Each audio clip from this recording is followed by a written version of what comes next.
Saat hujan dengan intensitas tinggi, sejumlah wilayah di Kota Palembang mengalami kebanjiran. Mulai dari kawasan jalan protokol hingga pemukiman warga, banjir kerap kali terjadi. Sejumlah kawasan yang kerap kali banjir di kawasan Kambang Iwa, Kolonel Haji Barlian, dan Jalan Kapten Arifai. Namun banjir yang terjadi di Kota Palembang sebagian besar bukan karena luapan air sungai, namun karena saluran air tersumbat sampah. Masyarakat dinilai masih terbiasa membuang sampah ke saluran pembuangan air. Pemerintah Kota Palembang berharap kesadaran masyarakat untuk menjaga lingkungan agar saat hujan saluran air tidak tersumbat.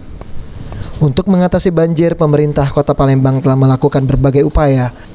Wali Kota Palembang Harnojoyo menyebut normalisasi dan revitalisasi sungai Sekanak Lambidaro dan pengerukan kolam retensi diklaim akan mengatasi banjir.